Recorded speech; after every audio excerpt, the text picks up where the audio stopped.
Coming up on Newscenter 16 at 5. Wild weather is on its way. A major snowstorm is sweeping across the country, including Michiana. How road crews are preparing, plus how much we're expected to get. The Elkhart community comes together tonight to remember Sarah Crane, what people are doing to honor the teenager who inspired everyone to be Sarah Strong. And merger in the making? It's one of the possibilities to fix huge money woes in the Mishawaka schools. A look at how likely it is and who the possible partners are.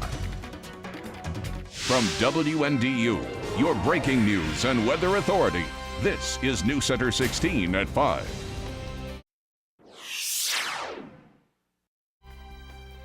Good evening, I'm Maureen McFadden. Terry has the night off. We'll get to the winter storm barreling toward us in a few minutes, but first, we begin with breaking news in the last hour, an arrest in the Mishawaka murder of Teresa Burns almost 26 years ago. The man arrested for the January 1988 death is 43-year-old Philip Jeans. He's in the St. Joseph County Jail on felony murder charges tonight. Barbara Harrington is at the St. Joe County Metro Homicide Headquarters in South Bend with the cold case arrest details. And Barbara, the Burns murder is one a lot of us remember. Well, it certainly is, Mo. It's one that really stuck with the community through the years. Craig Whitefield, he's the officer who was originally assigned to this case out of Mishawaka, and he says that it really shook the community up because back in 1988, there was hardly any crime on the east side of Mishawaka. Now, this happened in January of 1988. Teresa Burns, she left Mishawaka High School to go home and change her clothes. She was supposed to come back, but she never did. Later that night, her family found her with multiple gunshot wounds to the head. When police arrived to the scene, near her body they found the ejector rod of a .22 caliber gun on the floor. No gun, but the ejector rod. Now, after that, police conducted hundreds of interviews trying to follow up on tips, find any leads, find the person responsible. At some point after the murder, Philip Jeans' parents, they went to the Mishawaka Police Department and they turned in a gun, a .22 caliber gun that they said they found in Philip's bed. They didn't want him to have it because they thought only bad things could come from it. Police noticed that gun had the ejector rod missing. Well, two experts tested it and they determined that it was in fact the gun that was used to kill Teresa Burns. And also at some point, multiple occasions after the murder, Philip talked about Teresa Burns and the gun used in the murder to his friends. At one point, he even threatened two people saying that he would kill them like he killed Teresa Burns. So police say a bittersweet day for them to be able to arrest him. He was just walking along Lincoln Way in Mishawaka. To finally put him behind bars. Unfortunately, both of Teresa's parents are dead. They had several health problems after this murder, and they're not around to see it. Yeah, that is so sad, Barbara. So why were police finally able to make an arrest now? You know, Mo, they couldn't give us a lot of details on the timeline at this point in terms of when that gun was tested, when Philip made these statements about the murder or the gun, but they said that this all came together recently and they had enough to go ahead and charge him and make the arrest today. Okay, Barbara, I know this all just happened in the last hour, but do we know, was he also a student? Was that brought up? We have not confirmed whether or not he was a student, but he said that he did know Teresa. She was a friend of one of his girlfriends, apparently. All right. Barbara Harrington reporting live. Thank you very much. And we're following more breaking news, this out of Colorado, where there's been another school shooting. 2 victims were shot, and the shooter is dead after a student went to Arapahoe High School in Centennial to confront a teacher. The Arapahoe County Sheriff says the gunman shot and killed himself. One of the victims is a minor who was shot and is in serious condition. The other victim has less serious injuries, as was found during an evacuation of the school. The school is about 8 miles east of Columbine High School in Littleton, where 2 teenage shooters killed 12 classmates and a teacher before killing themselves in 1999. A terror plot by an American against Americans was thwarted today at a Wichita, Kansas airport. Authorities say a Kansas man who worked at the airport as an aviation technician planned to detonate a car bomb at the airport. U.S. Attorney Barry Grissom said 58-year-old Terry Lowen had been under investigation since last summer and was arrested this morning at Mid-Continent Regional. He said Lowen was driving a car that he believed was full of explosives into a terminal at the airport. The explosives were inert and no one was ever in any danger. The FBI says Lowen intended to die himself. Now in custody, he faces charges of attempting to use a weapon of mass destruction, attempting to damage a property with explosives, and providing material support to a foreign terrorist organization. Well, a pretty mild Friday the 13th for Michiana, but things could be changing soon, right, Mike? Thanks, Maureen. Yeah, it's sad to say it's milder when it's still 6 degrees below normal, but you're right. Compared to what we were seeing, it felt a lot better today. But don't let your guard down. Winter weather is headed our way tonight and tomorrow. Winter weather advisory for southwest Michigan and the northern tier of Indiana.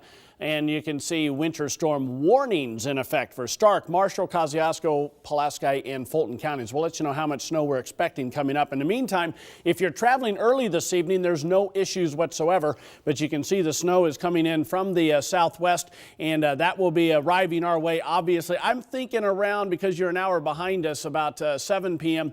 in our southwestern counties, and then probably around midnight as you get into our northeastern counties. So keep that in mind. It'll be mid to late evening before we start to see the snow, but then it snows right through the rest of the night and through much of the day tomorrow. We'll have details on how much and your 7-day forecast coming up.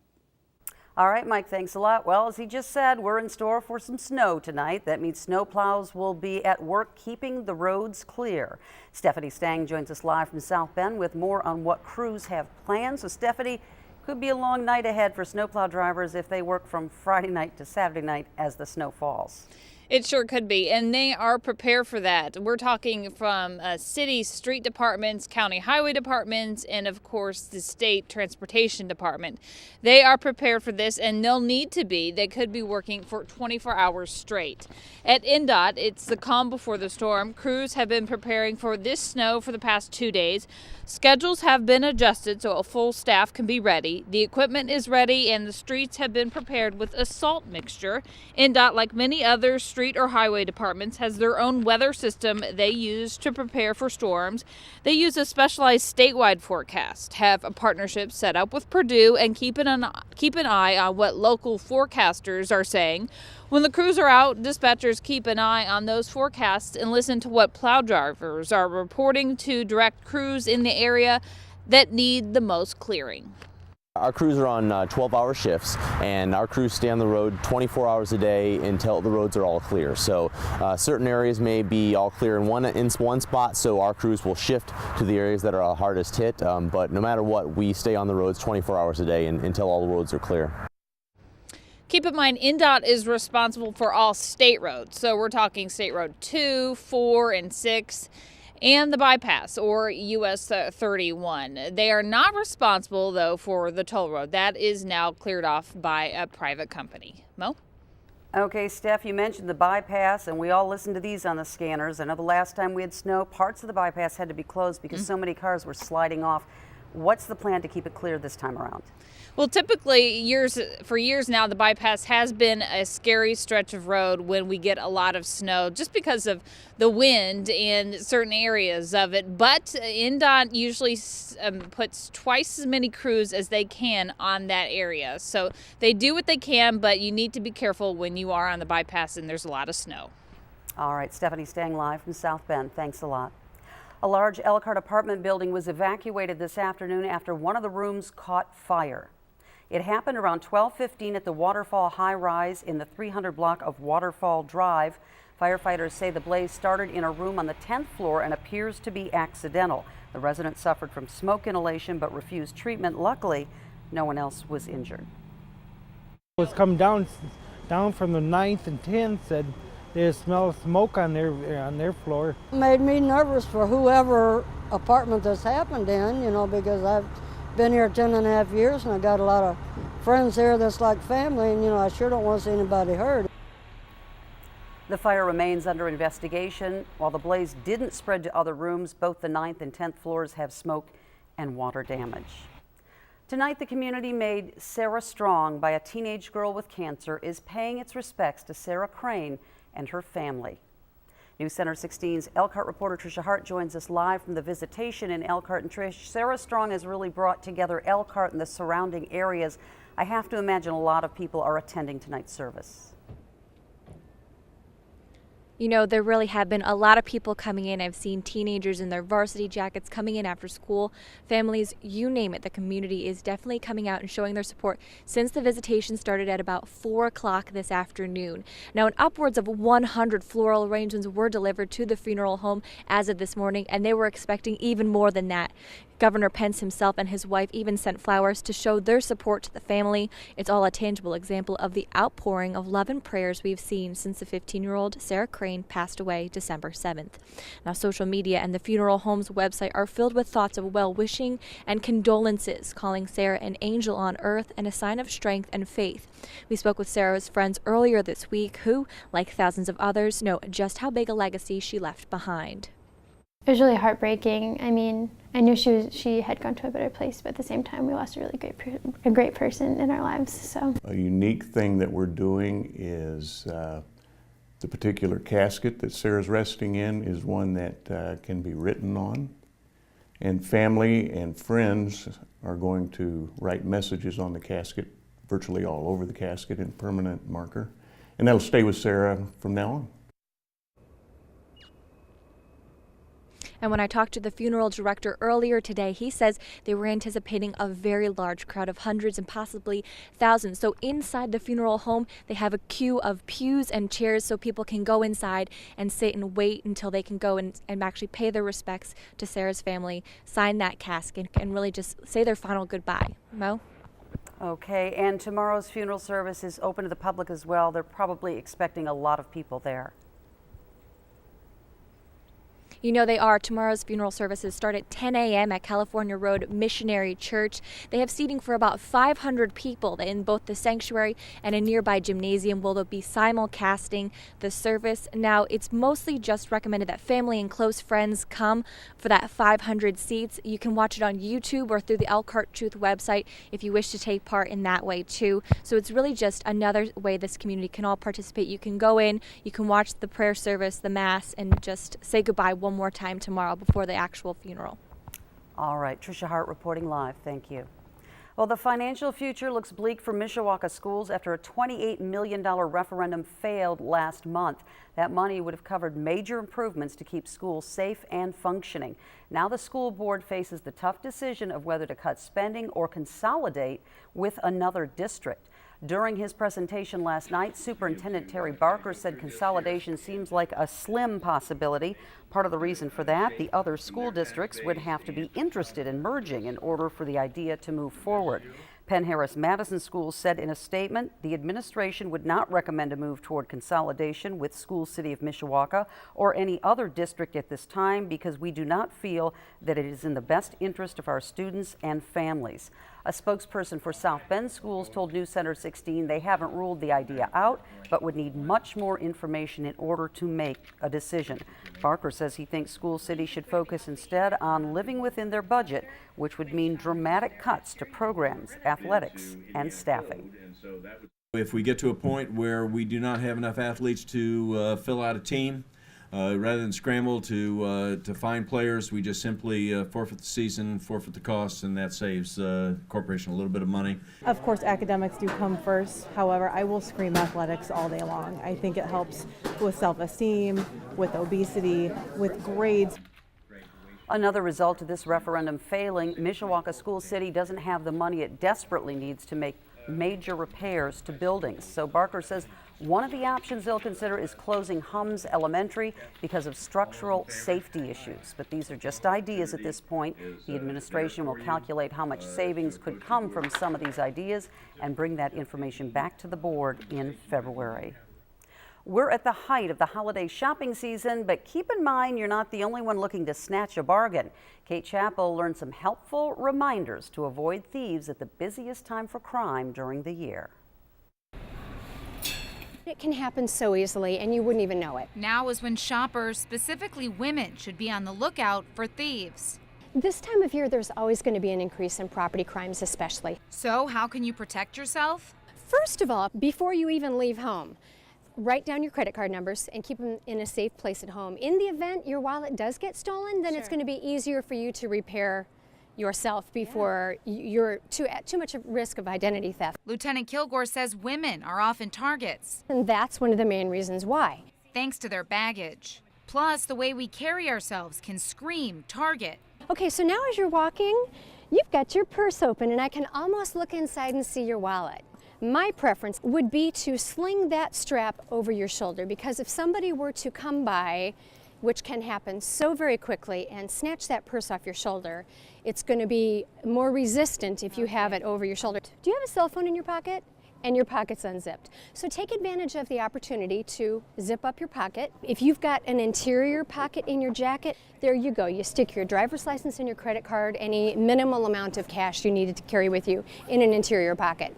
Another major issue? Kids, cell phone, iPod. They're all distractions. Anytime your eyes are not on the prize here and your valuables, we're vulnerable. Finally, keep in mind the mischief can be even worse outside the store. Try to be mindful of your surroundings. Try not to be distracted by talking on a cell phone or listening to music. Always being aware. Kate Chappell, News Center 16. Here are some other things Lieutenant Kilgore recommends while shopping. If you're out after dark, park near a light and near the entrance whenever possible. Always keep your car doors locked. Lock up your valuables like your GPS and your garage door opener in the glove compartment. If you have a van or SUV, think about covering your purchases with a blanket. And remember the easily accessible safety tools you have at your fingertips. Your keys can be used as a weapon, and the panic button can help alert others of your danger. And we have all that advice on our website. Just click on this story. People are dreaming of all the possibilities today as the Mega Millions jackpot hits $425 million. Folks around the area are hurrying to buy tickets for the drawing that's being held tonight. Many customers are buying them by the dozen at Veldman 66 in Elkhart. In one case, a woman bought 90 of them. The cash option for the winner would be a whopping $228 million. Remember, we'll have the winning numbers tonight on News Center 16 at 11. And breaking news regarding Notre Dame football tonight. Moments ago, the university announced that Everett Golson has been readmitted to the university. Golson was suspended for the entire fall semester after admitting cheating on a test back in May. His removal from the university was first reported by News Center 16. Without Golson, Notre Dame went 8-4 this season. Golson will not be able to play in the upcoming Pinstripe Bowl. He will resume classes in January. Golson led Notre Dame to the BCS National Championship game last year as the team's starting quarterback. Tracking inconvenient weather where you live. Storm Team 16 is your weather authority. Winter weather advisory for tonight and tomorrow for the northern tier of counties in Indiana and all of southwestern Michigan. Winter storm warning. You folks should get a little more snow in our southern areas. You can see for most of those counties. Now, exactly how much snow is still a little bit questionable. We'll show you that coming up, what we're thinking. But also remember, if you're traveling this evening, get out and do it as quickly as possible, because it looks like 7 o'clock or so, because you're now an hour behind in our southwestern counties, and probably 11 or 12 by the time it gets toward LaGrange County. So somewhere in the 10 p.m. time range is what I'm thinking for the metro area as far as the beginning of the snow. Not snowing right now in Michigan City. That's a live picture from the Blue Chip Casino where it's 28 degrees. And another sky view shot. We'll go to Mishawaka right now from the St. Joseph Regional Medical Center. It's also 28. Dry conditions if you're going to be out Christmas shopping at least early this evening. Winds are east to southeasterly at 8 miles per hour. Temperatures at this hour, you can see upper 20s to around 30, although it's 35 in Francisville. That's going to fall as the snow comes in. It's going to be all snow. You don't have to worry about that. Nothing going on right now, though, on 16 Doppler max. But the wider view will show the leading edge of that snow that's coming our way. And again, it's mixing with rain, but that's where it's warmer. By the time it gets to us, it will definitely be all snow. Here's what the future looks like then with 16 Future Track. As we head through the evening hours, you'll notice the snow will start to cross the state line after 7 o'clock, and it looks like by midnight it'll be in most of Michiana. Maybe the far northern sections, not quite yet. And then it snows the rest of the night, continues to snow tomorrow morning and into the midday hours before tending to taper off during the afternoon hours. Probably just some scattered snow showers in tomorrow night. Secondary front will bring in northwesterly winds by Saturday night and Sunday, and that will keep those chances for lake effect snow showers. Doesn't look like a big deal of accumulation as far as lake effect goes with this system, though. And then another front will be coming our way as we head in early next week, so another slight chance for a little bit of snow shower activity on Monday. Here's my Storm Team 16 forecast for all of Michiana for tonight. Snow arriving during the mid to late evening, continuing overnight. Low temperature down to 23 degrees. 7-day planning forecast showing breakfast time and lunchtime snow. Scattered snow showers at dinner time. But I do want to highlight this yellow day here because we're looking for mainly 4 to 6 inches of snow. But if you live in our far southern areas, 6 to 8 is likely. 2 to 4 inches to the north and most of southwestern Michigan. I'll be showing you a map coming up at 6 o'clock to highlight exactly where those areas are. Here's Sunday then. Lake effect snow showers will be scattered. This should not be a big deal, but we'll still call it a yellow day. Definitely turns colder. High temperature of 21. On Monday then, we're looking for colder conditions. Some sunshine at times with a chance of a scattered snow shower or so. I'll still call it a green day though, high of 23. And then look at this. We talked about a little bit of a warm up later next week, but we're now going 34 on Thursday, 38 on Friday with rain and snow turning back to snow. That Siberian air still expected to come our way starting next weekend, at least part of it coming in next weekend. So don't expect that 38 degrees to keep going like that. It's going to drop right back down. Okay, Mike, thanks a lot. Well, coming up, you'll meet a father who suffered a stroke at a young age who's now working hard to be able to play with his kids again. His inspiring story of regaining his strength and how he's doing it next in today's Medical Moment. The latest health news for you and your family. This is Maureen's Medical Moment. Coming back from a stroke, a young dad's moving journey and how he's making it happen in today's Medical Moment. Strokes kill almost 130,000 Americans each year and are a leading cause of serious long-term disability. Imagine you're a young father, busy with kids, work, school, and sports. Suddenly you have a stroke and it all comes to a screeching halt. Now one young dad is kick-starting his recovery. Each new day is precious for Brad and Sarah Ferenkamp and their little boys. Brad was a healthy, active father. And swing. Good job. When suddenly at age 40, he suffered a stroke. I was unable to see, unable to swallow, unable to walk. After a month in the hospital, Brad got the okay to start rehab, and he was determined to walk again. Neurological physical therapist Paige Thomas says that for his age and type of stroke, early mobility is critical to start retraining your brain in order to kickstart recovery. The brain can be molded, and so even if you have damage to certain parts of your brain, you can essentially rewire it to assist and help itself. Thomas says that starting early can help minimize any secondary complications, and it helps patients avoid developing compensation patterns. The quicker that someone can start beginning therapy and getting up, moving around, even in the hospital, is the key. In just 6 months, Brad's hard work led to a strong recovery and new joy in life. Sounds funny, but sometimes it's a matter of just recognizing that it's a beautiful day outside, and that's what you should enjoy. Hey, all right. Doctors say even years after a stroke, people can continue to regain motor function. Brad continues a rigorous therapy schedule at home to help his body and brain relearn what they once did so easily. Brad says the more he moves, the more independent he feels. And to read the research summary for today's story, you can go to WNDU.com and click on the Medical Moment. One of the last things that would ever cross your mind about Southern California is ice and snow, but that didn't stop one family there from building an igloo. Theirs is made from milk jugs, 1,700 milk jugs to be exact. The Corona, California family that built the igloo says they asked friends and family members to drink milk and save the empty jugs for them. And the family isn't done yet. They still need to build an archway on the front, which they expect will take another 150 empty bottles. Newscenter 16 at 5:30 is next. Here's a preview. It's hard to believe that we have to worry about storm spotter training, but we have to do it before the storms start hitting, and so this is a good time to do it. So for St. Joe County, this is next Monday. There are multiple tornado warnings. We know there have been some touchdowns already.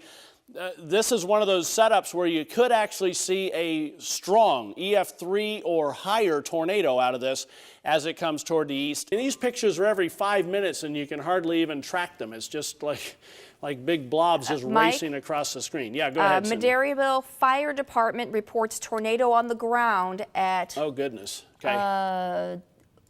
I'm not sure if it's 200 south, near 421 north of State Road 14. Okay, that's very close to Madeiraville. Yeah.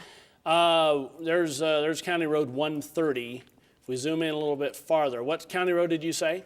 It says north of State Road 14. So there's 14, 421. I think there's a typo in the text here. It said 2007 near 421, so I'm thinking there's a typo. But okay, it probably is. I would guesstimate from this picture, though, that it's very close to Madairyville at this point, right there. And it looks like now there is a tornado warning now in effect for Fulton County until 3:30. That just came down the wire too. Did they?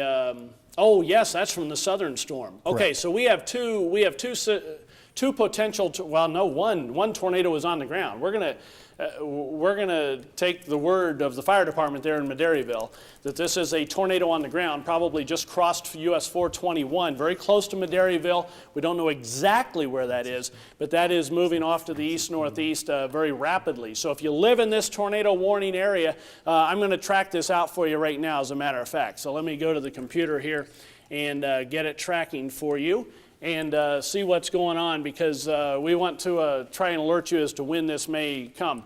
Now, we're going to use a cone in this case because we can actually track a specific spot. So we're going to go from right there all the way east-northeast, and again, it's moving so fast. Oops. We'll have to do that one again. It's moving so fast that it's tough to track when you zoom in this far because you can see it doesn't always show it out quite so quickly. So if this tornado would remain on the ground, it would put it in Winnemac, or close to there, probably north of there, in about 17 minutes or so. Some big trees fell pretty hard last night. That's right, Terry. Take a look at this tree here.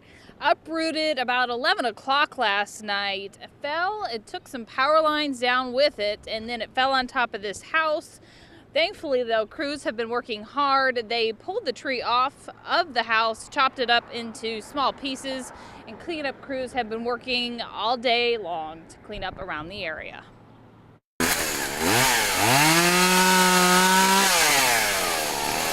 These are the sounds that woke up this neighborhood. That's all I mainly heard was the thunder and lightning, and then the electricity trickered off a couple times.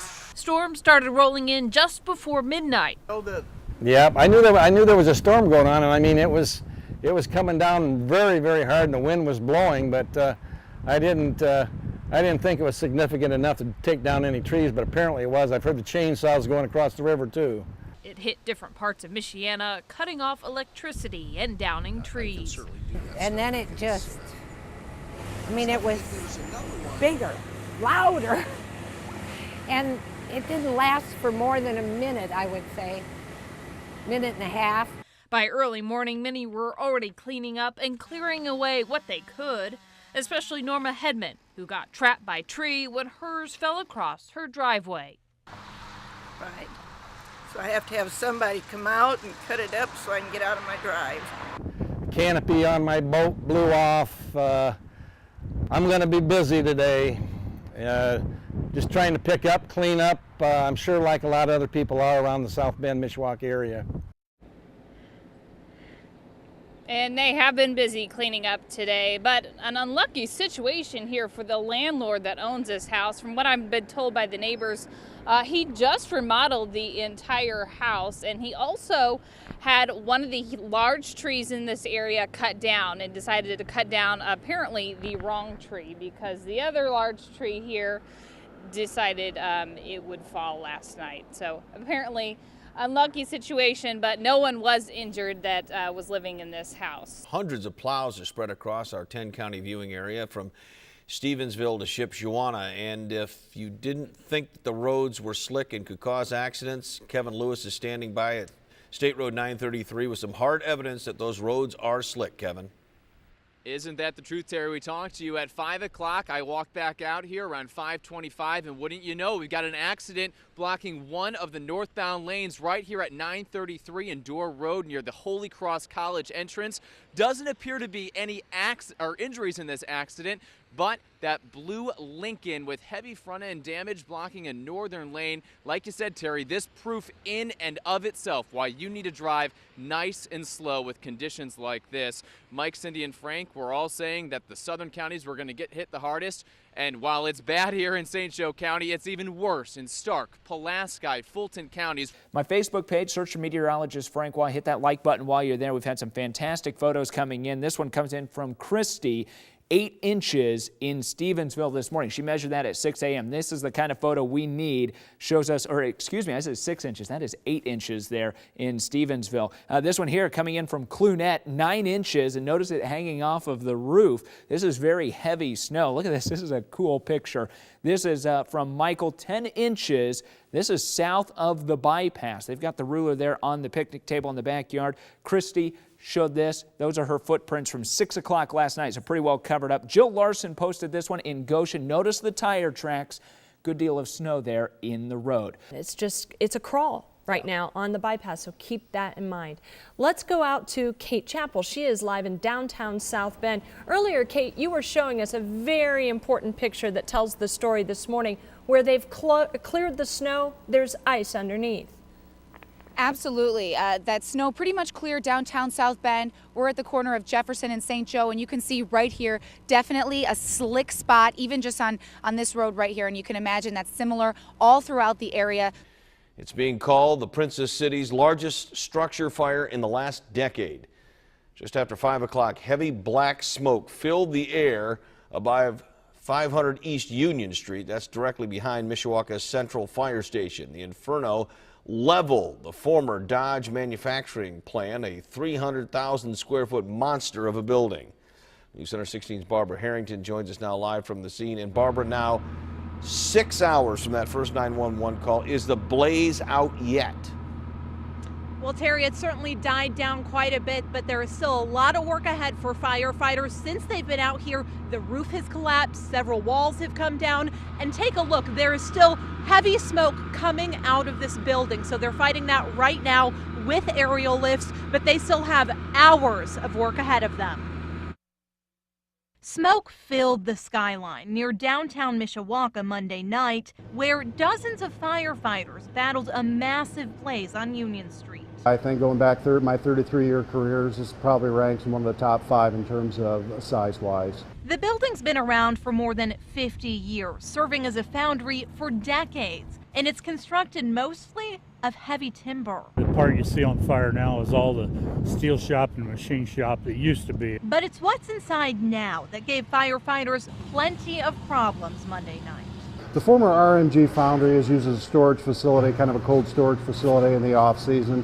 I know the owner does store some vehicles, some boats in there as well, so it wouldn't surprise me to see some small propane tanks like you might have for your household grills in there. The fire chief says there could be upwards of 200 cars, boats, and RVs inside, giving plenty of fuel to the fire along with strong winds. The more fuel the fire has, the more difficult it's going to be to us to fight and to try to get ahead of, but that's just one of the things we have to deal with. Despite everything working against them, firefighters say not a single resident or first responders been injured.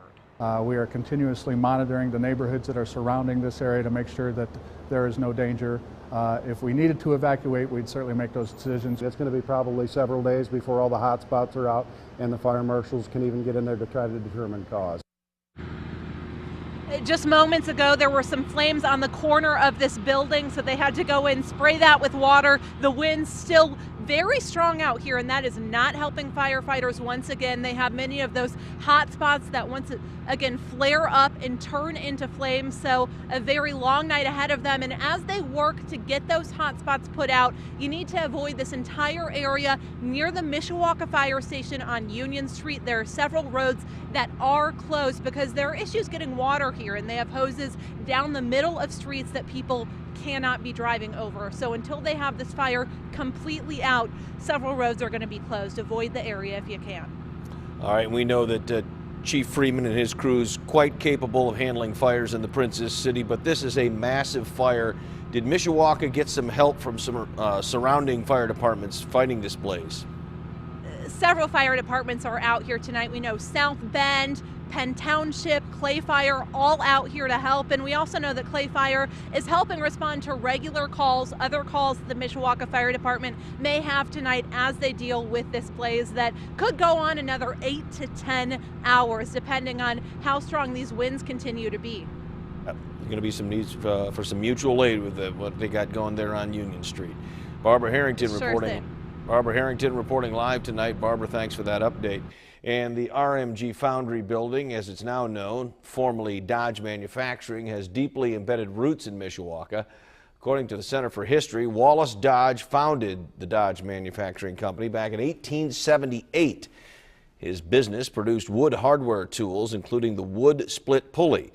By 1902, Dodge had grown to its sprawling 65-acre Mishawaka campus with 40 buildings. In 1967, the Reliance Electric Company purchased Dodge. It closed the plant in 1999, but new owners reopened the facility shortly thereafter under the name RMG Foundry. However, a major loss in business caused RMG to shut down for good in 2006. And it turns out this isn't the first time the company's had a fire in its 135-year history. Back in 1881, 1 year after Dodge was formally incorporated, a lightning strike hit the original wood factory, seen here, burning it to the ground. According to the Center for History, many buildings on the current site were built immediately following Dodge's first blaze. In the nearly 6 hours since black smoke first filled the air, we've received dozens of viewer photos capturing history crumble. Jason Powers snapped this photo at dusk as wind gusts topping 30 miles an hour sent black smoke billowing eastward across Mishawaka. Viewer Jesse Jonick stood with a group of onlookers as bright orange flames illuminated the evening sky. If you look closely at the center of the picture, you'll see a ladder truck spraying water on the factory. And Robin Nickerson captured the very moment as the plant's roof collapsed to the ground. And to view our entire album, just visit our website or WNDU Facebook page. 2 middle-aged residents were shot to death in what appears to be a murder-suicide. The incident happened just minutes before 8 a.m. in a parking lot in the 100 block of North 5th Street in the heart of downtown Goshen. Newscenter 16's Gabby Gonzalez is live on the scene just blocks from the courthouse. And Gabby, we know police are calling this a murder-suicide, but do we know the sequence of events leading to the gunfire?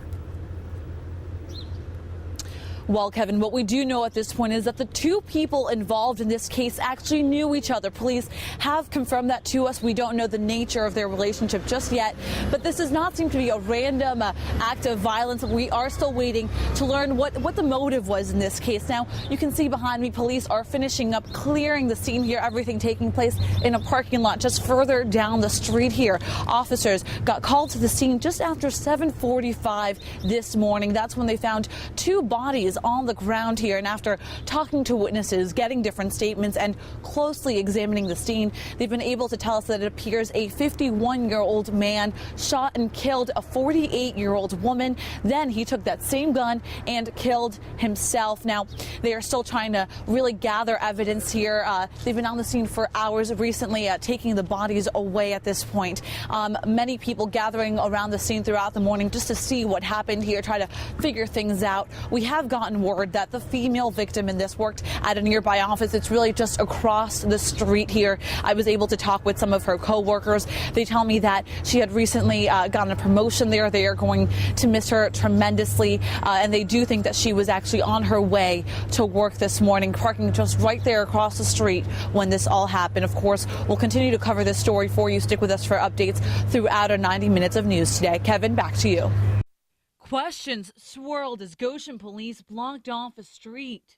2 bodies, 1 scene. As answers were released, the names of those involved added more and more layers to the story. The man police say pulled the trigger, 51-year-old John Eric Heitzma, a former police officer turned business owner.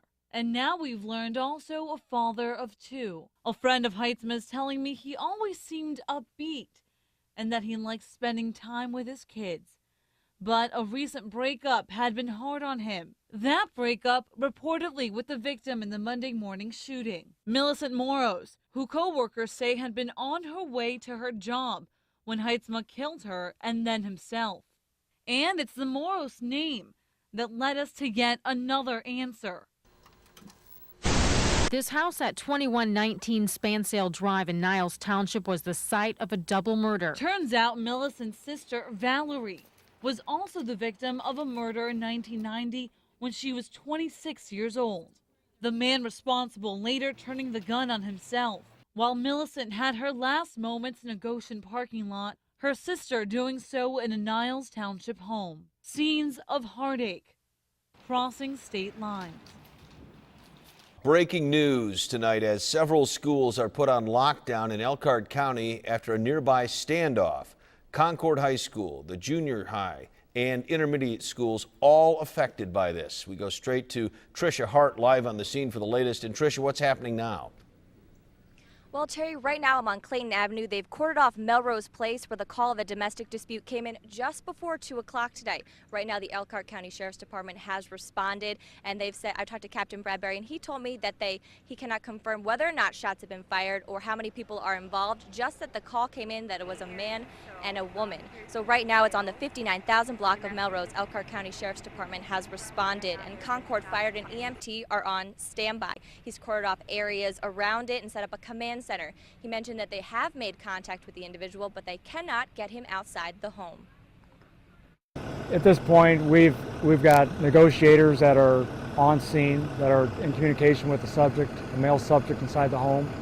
And so we've asked him to come out. He's refusing to do that.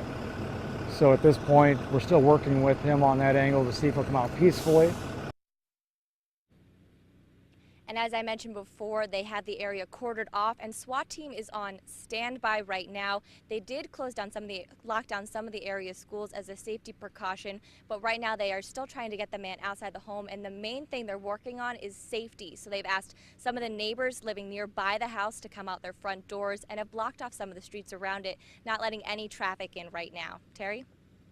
All right, and Tricia, do we know the schools were on lockdown? Were the kids at any point, have they been allowed to go home at this point? They have been letting kids back slowly. Some of the kids, they announced if you lived in this particular neighborhood, they sent them to the cafeteria. Initially, they had just the kids stay inside their classrooms, but then the area immediately affected these surrounding streets. Those students were asked to stay at home. They called their parents and said that they needed to come pick them up. They were just worried, in case the situation did escalate, to minimize the amount of people on the streets. All right, Tricia Hart reporting live tonight from Elkhart. Good evening, I'm Terry McFadden, and we begin tonight with breaking news involving that missing 91-year-old woman. And this breaking news is actually good news. After a nearly day-long search, the St. Joe County woman who had been missing since early this morning has been found alive. Nandia Tavernier was located by St. Joe County Police horse posse members in a cornfield just north of Jackson Road and east of Beach shortly after 9 o'clock tonight. Newscenter 16's Barbara Harrington joins us live from the scene with the very latest on this positive ending to this massive search. And Barbara, you're smiling, and I imagine everybody involved in this story is smiling right now. They really are, Terry. You put it best, a happy ending to this story. You couldn't have asked for anything more. Police started searching for Tavernier around 10 this morning. Nearly 12 hours later, they found her in this cornfield surrounded by a wooded area, and remarkably, the sheriff says she was in good condition. So a very happy ending. Now, this all started early this morning around 2. Tavernier was last seen in her home around that time, a room at Dolly's house, which is over on Ireland, not too far from where she ended up being found. Now, sometime after 2, she wandered away from the residence, which she has done before. So a very dire situation. 91 years old. Police say she does appear to have some form of dementia. So they were called to the scene to help search for her. They started out on foot. They also drove around in squad cars, but they quickly realized this was going to take more to track her down. So they called in the sheriff's posse to start searching on horseback. They also brought in ATVs, dogs, and even a plane from the Indiana State Police to help find Tavernier out here. And they were about to call this search off. They had decided when nightfall came, they were going to call it quits, come back out tomorrow morning. But that's when 3 riders from the sheriff's posse decided they were going to check one more area, a cornfield over off Jackson Road, and that's when they saw a footprint. One of our officers dismounted from his horse, started looking around, decided to walk into the corn a little bit, and found her standing. And she was able to walk on her own, supported, out to the edge of the woods there, and very confused and obviously a little bit dehydrated, but The ambulance personnel said her blood pressure looks good. She's drinking, so she's going to go to the hospital, get checked out. Absolutely remarkable that she was standing talking. Aside from that dehydration and a few scrapes and cuts, it appears she's going to be okay. She's now at a St. Joseph County hospital with her family. Now, the sheriff says they really could not have done this without the residents who live in this area. When they first heard that Tavernier was missing, they put out a call to A Child is Missing, and that's a national organization. They then put out a recorded call alerting neighbors in an 8-mile radius that Tavernier was missing. And that just drew residents out of their homes on horseback, bicycle, foot, and they helped police cover a lot of ground tonight. So the sheriff is very thankful. He says they truly could not have done it without them. It was a community effort out here tonight, and boy, did it pay off. Yeah, I've been around, that sheriff's posse since I was a kid, and they're not just for show. They're at the fair, they come out to the Notre Dame tailgaters, but they really played an important role. And with the corn as high as it is, this was really a big find tonight. It really was, Terry. I'm 5'4", and the corn is taller than me. Tavernier appeared to be a little bit shorter, a petite woman, so they really could not have done it without that horseback riders out here. And the sheriff says that was really key. He does not think they could have located her as quickly on foot, and that's a huge issue. If she had waited till tomorrow morning, if they hadn't located her until then, she could have been severely dehydrated, and that could have caused far more problems for her tonight. Shows what can happen when a community puts its mind and will together to make something happen. Barbara Harrington. It does it. Barbara Harrington reporting live tonight from St. Joe County. Barbara, thanks a lot for that report. There's a lot of people out there that aren't going to tolerate this. Sit at Dave Thomas's kitchen table. He was a juvenile. He was only 16 years old when he did it in my house when this happened. And Jason Raby's 2006 break-in is still clear as day. As I came out of the kitchen, he came out of the then third bedroom right there, and we had a face-to-face confrontation. Raby ran down a hallway, out a door, and onto his moped parked outside. He'd ransacked every bedroom, tearing through dressers, closets, and even the bathroom. We have a close family, and you feel violated in your home. You're unsure walking back into a home. You get over it. But this brings that back around again. Now half a decade later, Raby still lived at this Three Oaks Township home, his family now wishing it could turn back time. He was not against the world. He was in a battle inside of his own head, all the time. Depressed because of his parents' 1999 divorce, which turned a bright 9-year-old into a crime-ridden teen. And I did not spend enough time with them. I gave them what I could give them, anything they wanted. But I didn't spend the time with them. And that's where the mistake's made. Spend the time with your kids. This is just a byproduct of the situation that he created. It was not by design. It's just unfortunate. End of the story. Center 16's Gabby Gonzalez is live on State Road 23. So Gabby, I've seen the road closed signs out there. Is it just a matter of drivers figuring out the detours? Well, Mo, Terry, the biggest issue out here today seemed to be that the drivers just didn't know exactly what stretch of 23 was affected by all this. So we're going to clear this up for the folks at home. It goes from Twickenham right behind me here all the way down to the 5-point intersection. You can see those barriers and cones up down there. And as drivers were making their way down today, they were surprised to find that part of this roadway right here is actually just dirt right now. And then just take that whole brush and kind of swipe it. And partnering with Wine and Canvas, bring a little bit of cheer. The good thing to be on the hospital all the time, they keep the kids busy, so they don't think too much on the chemos. And we're gonna give it some ornaments. Everybody here are very thoughtful, generous. They make you feel at home. They know what you're going through. Her name is Eileen Corona. She's 10 years old. My daughter, she was diagnosed with cancer, osteosarcoma, on May of this year. Right now it's already 7 months of treatments. About her treatments, they're really bad. You know, the chemotherapy is there too strong. Her nurse is checking on her because right now she have blood transfusion and a platelet transfusion. Oh, Merry Christmas. She's very happy, especially because today it's a special day. She have a lot of gifts. Merry Christmas. For Christmas.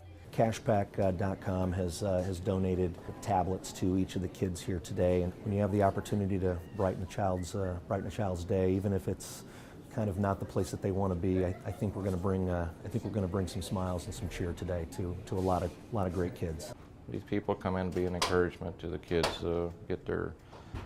raise their spirits, and for the parents, because we're here dealing with this on a daily basis, and away from home, this is a second home for a lot of people. She's almost done. She have just 8 more chemos to be done, so it's a good thing.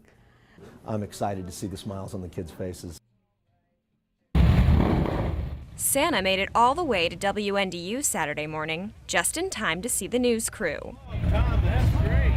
Thank you. And help out with Toys for Tots. Newscenter 16 had crews in the parking lot, in Elkhart. We are so excited to be here. Benton Harbor. This will be fun. And out in Warsaw. We have Santa. At each location, our generous viewers and hardy volunteers gave countless hours to Toys for Tots so that area families will have a happy holiday. And for everyone, it meant something special. There was a time in my life where my wife and I got into some trouble, and we were chosen for Toys for Tots, and it really made Christmas good for us. So for me, it's all about the kids. It's all about the kids, nothing else. It's celebrating and it's fighting back. So we as a group just get together and find ways that we can just celebrate life. And there's so much joy in life at Christmas time that this is a perfect way to give back to the community. We had a ride last month for Toys for Tots in conjunction with Hoosier Harley-Davidson, raised some money and got some toys. And we wanted to continue the tradition of participating with WNDU every year, so here we are. There are an awful lot of kids in our area that wouldn't get any toys. I mean, it's a sad thing, but we've just decided that it's important to get the toys to them, so we do that. It's such a great event. It's a chance for every child to have a wonderful Christmas. And you know, I remember when I was a kid finding the wiffle ball bat under the tree or whatever. And so I want every kid to have that kind of experience. It was a cold one, but thanks to everyone's help, thousands of kids will have a merrier Christmas this year. Now, Friday Night Football, sponsored by Martin Supermarkets. Good evening, everyone. I'm Aldo DiCarlo. We have made the long journey down to Pulaski County, Winnemac High School, site of the 1A Semi-State Championship tonight, as the undefeated Warriors take on Tri-Central, looking to reach the state championship for the first time in school history. We are joined now by Winnemac head coach Tim Roth, who has been here for more than 3 decades as the Warriors head coach. Coach, what would it mean for your team to get a victory tonight? I really can't put it into words, Angelo. The community has been behind us from, week one, and our fan base has just grown and grown and grown. I think if we're fortunate enough to win, next week the last person out of town is going to have to turn out the lights, and Winnemac, it's just been phenomenal. I'll say that. This is the second time you guys have made it here to the semi-state. The last time your son Tyler was on the team, and of course, as we talked about earlier, he tragically died just a few months later. How much is he on your mind tonight? Quite a bit. He's been on my mind really all season, because our feature back that we rely on is also named Tyler, and he's got a lot of the same characteristics. A quiet leader, a good student, an excellent athlete, and just has been a pleasure to coach. And the team is a lot like the 2000 team. We've got great senior leadership. Our younger kids have bought into what the seniors have tried to teach them, as well as the coaching staff, and we've got great chemistry. So, and we're down in single A now instead of up in 2A. So if there's a decent shot for us, this is it, and we hope that we can play well enough to win the ball game tonight. I imagine you feel Tyler's presence with you tonight. Most definitely. We talked about that before we left home tonight, and My other son is going to be here this evening as well that played on that team, and a lot of those teammates are going to be back here tonight. So hopefully we can have a little bit better result than we did in 2000, and hopefully these kids will have this to remember the rest of their lives. Coach, thank you very much for joining us. Best of luck tonight. All right, thank you, Angela. Winnemac Tri-Central state championship berth on the line. Concord also facing Westfield. We have all the highlights tonight at 11 on Newscenter 16. Notre Dame getting ready to face BYU. Jeff live at the pep rally right now. Jeff? I was out the other night and had a guy come up to me and, he's like, I got to say thanks for, getting me on TV. And I was like, what are you talking about? He's like, that highlight they show you, from high school, that was me. That highlight was this one. I didn't know whether to laugh or, kind of give him a hug, but it was pretty funny to finally put a face with it. 5 years later, the ride is almost over. Your center from Granger, Indiana. Penn High grab Braxton Cave won't run out of the Notre Dame tunnel as an Irish football player again. Number 52, Braxton Cave.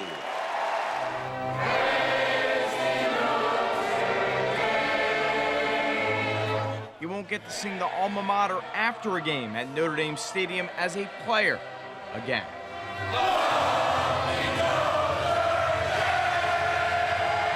But what a journey it's been. As his mom, I was elated that he stayed here at Notre Dame because everyone knows Braxton is my baby. I don't care how big he is, he's always going to be my baby. Family means everything to Braxton. Hey, let's give me a kiss. Go on, play. 2 weeks ago, he celebrated Christmas with his whole family, including his 5 nieces and nephews. A career in the NFL is on the horizon, so this might be his last Granger Christmas for a while. It's special just to, I'm the hometown guy, but, what people don't realize is I really don't get to see my family as much as people think. So, getting the opportunity to hang with everybody and just spend quality time, it's time I'll definitely cherish. Kim, is it tough knowing this might be the final Christmas with everyone together for a while? Yes, you're making me get watery-eyed just talking about it when you say he won't maybe not be here next year. What does it mean to you to be on the team that has brought Notre Dame back from irrelevance to being the #1 team in the country and playing for the national title? It means everything. I've been a Notre Dame fan my entire life, so to be a part of the team that's getting back to the national championship level where you had always heard about growing up. I can't think of a better thing to be a part of. This is the biggest moment I've been a part of in my life so far. So, I'm really looking forward to the opportunity. Take us back to the USC game, the celebration afterwards. You were going out of your mind. What was going through your body at that point? Just trying to put all the emotions, in line, and you don't really realize what you've done, until you get a chance to kind of sit back and think about it. I don't think it's really even sunk in yet, but just trying to embrace it. Braxton's parents made the trip out to Los Angeles for the game. There were 20 members of the Cave family in attendance. When the game ended, Braxton began looking into the stands. Where's my family at? I had no idea where they were, so I just started yelling for them, and I actually saw my dad was standing up, jumping up and down, so I spotted him out. Yeah! Rick, when you make eye contact with him, what was going through your mind? It was just it was a complete celebration then, and I didn't think he was going to see. He kept scanning, and Mr. He stood Bennett, up on the chair. Mr. Bennett was in front of me, embraced me so I could stand on the chair. So I got to thank him, but put me high enough for him to spot me out, and it was just made a celebration complete. How much would you like to repeat the moment of the USC celebration down in Miami? Oh yeah. I don't even know what it would. I can't imagine what that feeling would be like. I'd like to find out, but let's put those SEC people in their place, huh? Yeah, that's the plan. Just watch this. Are you kidding me? Franco House, that was from full court, my friends. Concord student section, they're in disbelief, stunned. They got no idea what's going on. Take a look at it again. Full court, ridiculous. This is why he's going to Ball State, but it doesn't hurt. My favorite part, look at Franco, barely had a reaction. Concord wins 52-38. Let's show it to you one more time. That, my friends, is remarkable. Concord finishes the regular season with a 19-1 record. They have a first-round bye in sectionals.